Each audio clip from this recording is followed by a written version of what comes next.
நான் இப்போ புதுசாக பொறுப்பேற்ற முதலமைச்சர் விஜய் அவர்களும் விஜயுடைய தந்தை சந்திரசேகர் அவர்களையும் ஒரு 30 ஆண்டுகளுக்கு முன்பாகவே அவருடைய திருமண மண்டபத்தில் சந்தித்து இவர் அரசியலுக்கு வரலாமா வரக்கூடாதா என்று அவருடைய ரசிகர் மன்ற மாவட்ட ரசிகர் மன்ற நிர்வாகிகள்லாம் அழைத்து என்னுடைய தலைமையில் ஒரு கூட்டம் நடைபெற்றது.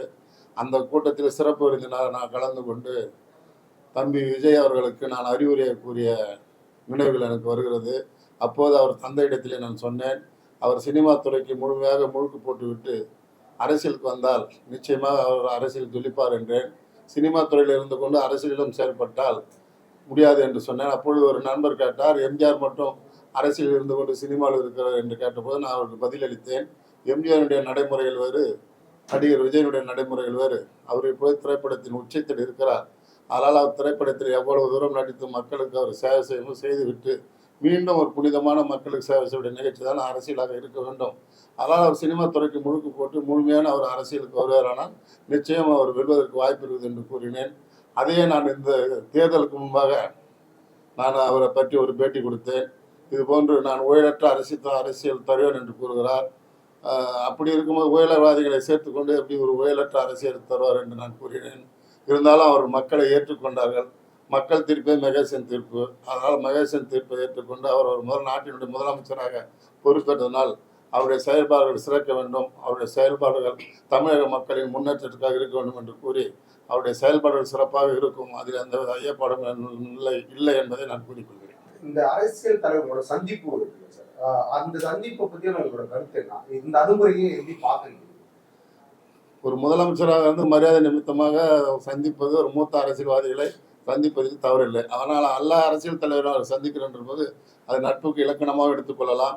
நீங்கள் கூறுவது போல பொது வாழ்க்கையில் அவர் அரசியலில் அவருக்கு பலம் இல்லை, எண்ணிக்கை குறைவாக இருக்கிறது, அதை தக்க வைத்துக் கொள்வது கூட அவர் எல்லா அரசியல் தலைவரும் சந்தித்து அவர் இயலாமையை பெற்றுக் கொள்கிறார் என்று கூட கூறுகிறார்கள். ஆனால் அவருக்கு நிச்சயமாக சட்டசபையில் பலத்தை நிரூபிப்பதற்கான வாய்ப்பை முன்னாள் தமிழக முதலமைச்சர் ஐயா மு.க. ஸ்டாலின் அவர்களுடைய அறிவுரையின் பேரில் தான் வலது கம்யூனிஸ்ட், இடது கம்யூனிஸ்ட் போன்ற திருமாவளவன், விடுதலை சிறுத்தைகள் போன்ற கட்சிகள் எல்லாம் ஆதரவு கொடுத்து தமிழகத்தில் குடியரசு ஆட்சி வந்துவிடக்கூடாது என்ற ஒரே காரணத்தாக அவருக்கு ஆதரவு கொடுத்து ஒரு முதலமைச்சராக தேர்ந்தெடுத்திருக்கிறார்கள். அதனால் நிச்சயம் அது அவருடைய எண்ணிக்கை பெற்று அவர் முதலமைச்சராக இருப்பதற்கு அதிக வாய்ப்புகள் இருக்கிறது. அதனால் அவர் அரசியல் தலைவர்களை சந்தித்து அவர் தன்னுடைய பலத்தை நிரூபித்துக் கொள்வதற்காக சந்திக்கலாம். அதனால் தவறில்லை, ஒரு அரசியல் தலைவரை சென்று ஒரு முதலமைச்சர் சந்திப்பதில் தவறில்லை. ஆனால் அவர் சிறிய வயது, ஆனால் ஒரு மூத்தவர்களை சந்திப்பதில் எந்தவித தவறும் இல்லை என்று நான் கருதுகிறேன். அது தமிழ் பண்பாடாகவும் கருதுகிறேன்.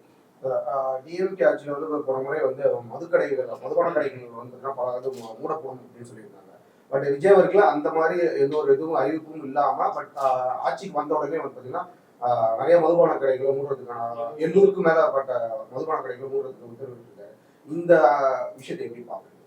ஏற்கனவே ஒரு 717 மது கடைகள் கோயில் அருகாமையில் உள்ளதையும் பள்ளிக்கூடம் அருகாமையில் உள்ளதையும் மூடப்படும் என்று அறிக்கை விட்டதை நானும் செய்தித்தாளின் மூலம் பார்த்தேன். ஆனால் இது எல்லாமே ஏற்கனவே தலைவர் ஆட்சியில் கொண்டு வந்த மதுப்படைகள், அது திறக்காமல் இருந்த கடைகள் தான்.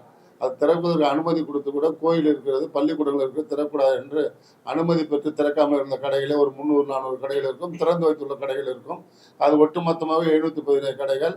ஆனால் அவர் மூடி இருக்கிறார். அது என்ன மூடப்பட்ட கடை அவர் மூடி இருக்கிறார் என்பதுதான் என்னுடைய கருத்து. ஆனால் ஒரு 300 கடைகள் இயங்கி கொண்டிருக்கும். மொத்தம் சேர்த்து 717 கடைகள் மூடி இருக்கிறார். அவர் நிச்சயமாக படிப்படியாக இதுபோல் கோயில், பள்ளிக்கூடம் மற்றும் பள்ளிவாசல், ஆலயங்கள் இது போன்ற அருகாமையில் மது கடையில் மூடினாலும் எங்களுக்கு மகிழ்ச்சி தான். டிஎம்கே ஆட்சியில் பாட்டில் 10 ரூபா கலெக்ட் பண்ணாங்க. பட் இந்த ஆட்சியில் பார்த்தீங்கன்னா தொடங்கினதுலேருந்து இந்த 10 ரூபான்ற விஷயம் கலெக்ட் பண்ணலாம் அப்படின்றது சோசியல் மீடியாவில் நிறைய மதுபான விரும்பியவர்கள் பார்த்தீங்கன்னா ஒரு விஷயம் பதிவிட்டு வந்துருக்காங்க. இதை எப்படி பார்க்குறீங்க? அப்போ டிஎம்கே ஆட்சியில் அந்த 10 ரூபான்றது யாருக்கு? நீங்கள் கேட்ட கேள்வி தொலைக்காட்சியின் மூலம் பார்த்து ரசித்தேன். ஒரு நபர் பேட்டி எடுத்துக்கொண்டிருக்கிறார். இப்பொழுது கூட இன்றைய தினம் கூட பாட்டிலுக்கு 10 ரூபா வாங்கியதை நிறுத்தி விட்டார்கள் என்று அந்த நபர் சொல்ல, அந்த பத்திரிகையாளர் செய்தி கேட்கும்போது இன்று மதுக்கடை லீவு, அப்படி இருக்கும்போது எப்படி பாட்டிலுக்கு 10 ரூபாய் குறைத்திருப்பார்கள் என்று கேட்டார்கள். இப்படிதான் அவர்கள் நிர்வாகம் ஆரம்பத்தில் தடுமாற்றமாக இருக்கும், அதை சரி செய்து கொள்வார்கள்.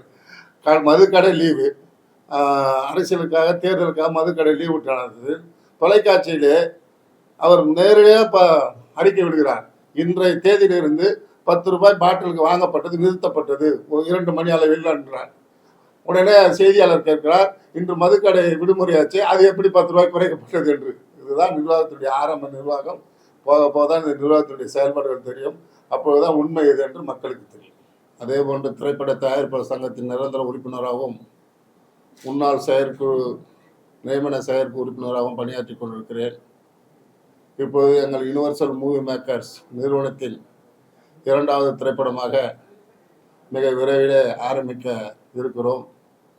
அந்த திரைப்படத்திற்கு இயக்குனராக தம்பி வசந்தகுமாரும், அந்த படத்தில் நடிகராக திரு அருண்குமாரும், அவர்களோடு சேர்ந்து பணியாற்றக்கூடிய தொழில்நுட்ப கலைஞர்களும் நடிகர் நடிகைகளும் மற்றும் அந்த துறையில் சேர்ந்த அனைத்து சகோதர சகோதரிகளும் இந்த யுனிவர்சல் மூவி மேக்கர்ஸுடைய திரைப்படம் 2வது திரைப்படத்தை மிக சிறப்பாக இயக்கி ஒரு வெற்றி படமாக அமைத்து தருவார்கள் என்று நான் நம்புகிறேன். இந்த படத்தினுடைய தயாரிப்பாளராக யுனிவர்சல் மூவி மேக்கர்ஸ் நிறுவனம் நடத்தி வரும் நான், ஈகே கருணாகரன் என்ற நான், இந்த திரைப்படம் ஒரு கிராமத்து சம்பந்தப்பட்ட சாயலோடு சமுதாய சிந்தனையோடு இப்பொழுது நடைமுறையில் உள்ள பள்ளி கல்வியினுடைய மாணவ மாணவனுடைய செயல்பாடுகள் குறித்தும் இளைஞனுடைய நலன் முன்னேற்றத்திற்காக ஒரு சாயலாக இந்த படம் ஒரு எடுத்துக்காட்டாக இருக்கும் என்றும் நான் கருதுகிறேன். இந்த திரைப்படத்தை இயக்குகின்ற தம்பி வசந்த் அவர்கள் ஏற்கனவே தானா என்கின்ற ஒரு திரைப்படத்தை எடுத்து அதன் மூலமும் அறிமுகமாகி சில திரைப்படங்களுக்கு உதவியாளராக பணியாற்றி தானா திரைப்படத்தை இயக்கி ஒரு வெற்றி கண்ட ஒரு அன்பு சகோதரன். அவர் இது 2வது படமாக இதை இயக்குகிறார். ஏற்கனவே என்னுடைய மகனும் ஒரு திரைப்படத்தில் நடித்து அவரும் இயக்குனராக இருக்கிறார். அவரும் இந்த படத்தில் இணைந்து இணை இயக்குனராகவும் நடிகராகவும் வள இருக்கிறார்.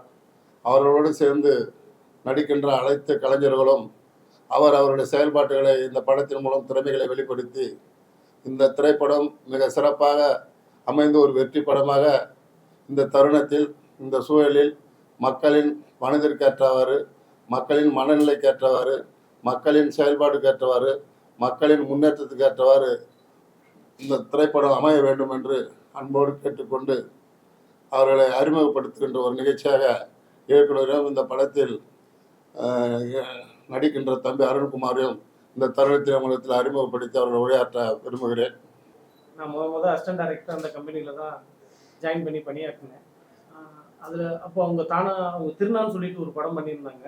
அதில் தான் நான் முதல் அசிஸ்டன்ட் டைரக்டராக ஜாயின் பண்ணி அதிலேருந்து குடும்பமாக நான் தயாரிப்பாளராக பார்த்ததில்ல. அப்பான்னு தான் எப்பவுமே கூப்பிடுவேன்.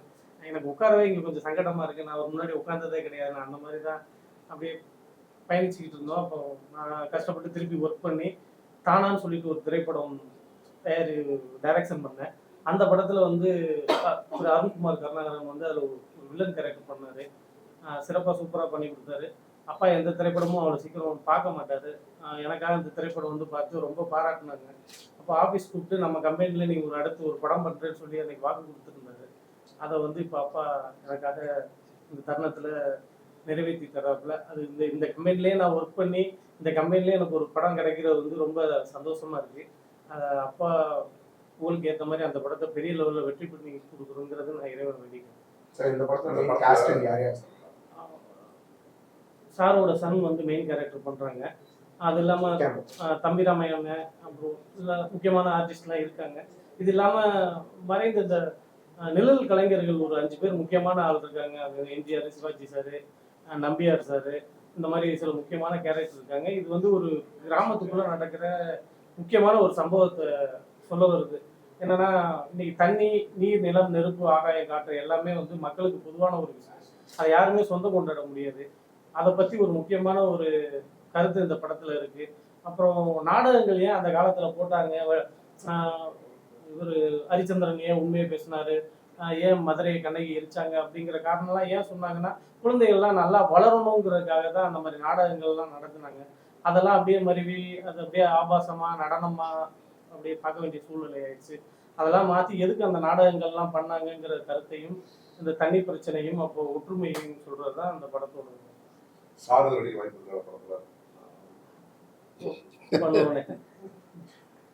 சார் ஒரு தயாரிப்பாளராக வந்து பார்த்தீங்கன்னா இன்னைக்கு திருவள்ளூர் வந்து பார்த்தீங்கன்னா நிறைய தேட்டரிக்கெலாம் ஸ்க்ரீனிங் கிடைக்கும் நிறைய படங்கள் இல்லை அப்படின்ற ஒரு குற்றச்சாட்டு இருக்கு. இப்போ நம்மளோட முதலமைச்சர் வந்து பார்த்தீங்கன்னா திருவள்ளூர்லேருந்து வந்ததுன்றதுனால ஒரு தயாரிப்பாளராக அவர்கிட்ட என்ன மாதிரி வேண்டுகோள் வைக்க போறீங்க? ஸோ என்ன மாதிரி நீட்ஸ் உங்களுக்கு தேவைப்படுது? நான் ஏற்கனவே தயாரிப்பாளர் சங்கத்தில் நியமன செயற்குழு உறுப்பினராக பணியாற்றுறதுல நீங்கள் கேட்ட கேள்வி ஒரு நியாயமான கேள்வி தான்.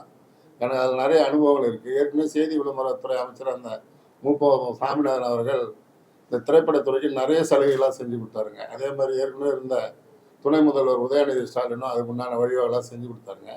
செஞ்சு இப்போது தயாரிப்பாளர்களுக்கு வீடு கட்டி கொடுத்து அந்த அதெல்லாம் நிலுவையில் ரெடியாக இருக்கிற நேரத்தில் இந்த ஆட்சி மாற்றங்கள் ரைட்டு தவறு இல்லாதனால இந்த ஆட்சி மாற்றினதுனால அதே எங்களுடைய கொள்கையெல்லாம் திருப்பி அது இந்த முதலமைச்சர்கிட்ட அந்த செய்தி விளம்பரத்துறை அமைச்சர்கிட்ட சம்மந்தப்பட்ட அமைச்சர்கிட்ட இந்த குறிக்கோளெல்லாம் வைப்போம். இந்த தேட்டர் பிரச்சனைகள் காலகாலமாக இருக்குது. ஒரு குறிப்பிட்ட ஆளுகிட்ட தான் தேட்டர் இருக்குது அப்படின்னா ஒரு பொய்யான ஒரு தகவல். அவங்க படத்தினுடைய வேல்யூவேஷன் படத்தினுடைய சூழ்நிலைகள் எடுத்து அவங்களுக்கு தயாரிப்பாளர் சங்கம் நிச்சயமாக அவங்களோட படத்தை திரையிடத்துக்கு தயாரிப்பாளர் சங்கம் நிச்சயமாக பாடுபட்டு அது திரையரங்களை அவங்களை பெற்று தந்து திரையிடுறதுக்கு தயாராக இருக்காங்க. வந்திருக்கக்கூடிய அத்தனை பத்திரிகை நண்பர்களுக்கும் என்னுடைய முதல் வணக்கம்.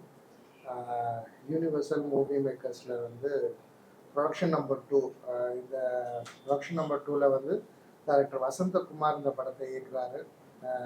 இந்த படத்தை வந்து எங்கள் அப்பா டாக்டர் EKK கருணாகரன் வந்து அவர் ப்ரொடியூஸ் பண்ணுறாங்க.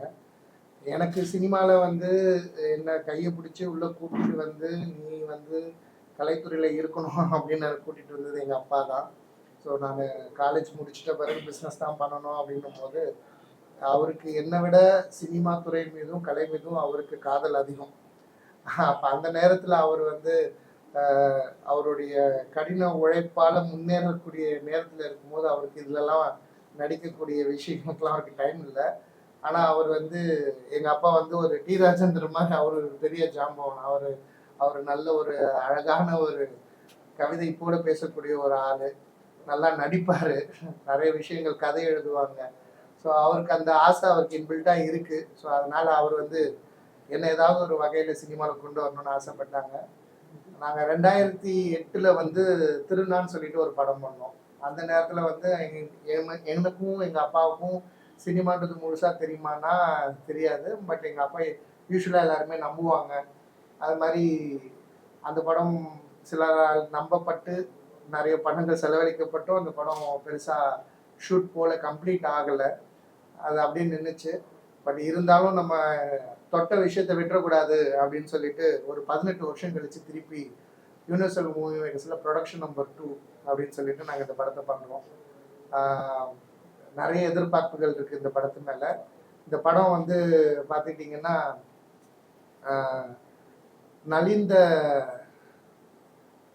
நலிந்த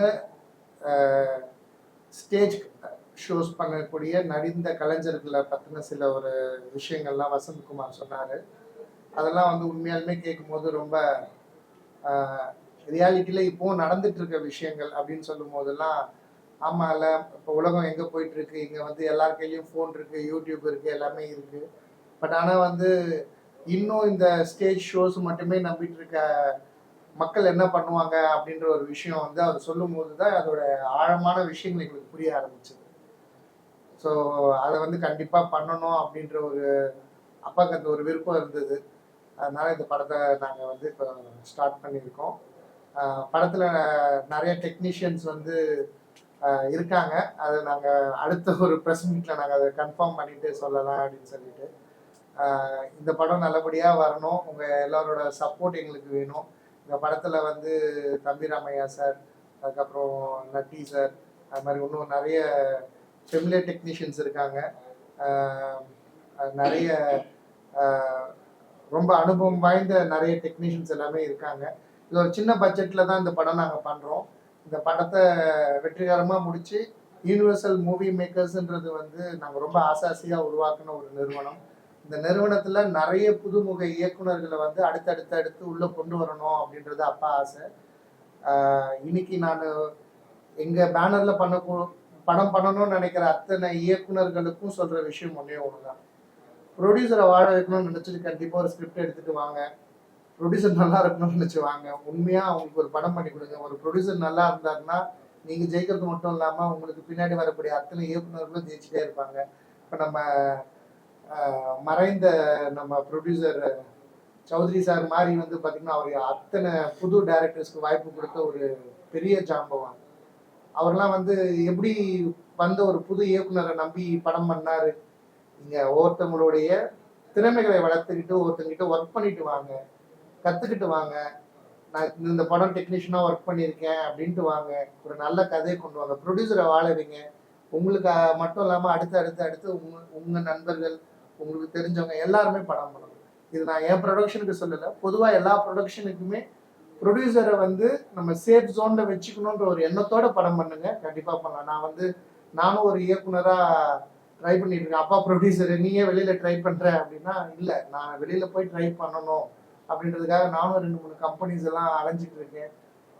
மீன்வைல் நானும் படம் பண்ணுவேன், ஆனால் எங்கள் பேனரில் பண்ண மாட்டேன், ட்ரை பண்ணிட்டு இருக்கேன், பண்ணுவேன். ஸோ அதனால வந்து ஒரு ப்ரொடியூசரை நம்ம எந்த சேஃப் ஜோனில் வச்சுக்கணுன்ற விஷயம் நான் லேர்ன் பண்ணியிருக்கேன். வரக்கூடிய அத்தனை இயக்குனரும் அதே மாதிரியான ஒரு மைண்ட் செட்டுக்குள்ள வாங்க, எல்லாம் நல்லபடியாக படம் பண்ணுங்க. எல்லாருக்கும் என்னுடைய வாழ்த்து.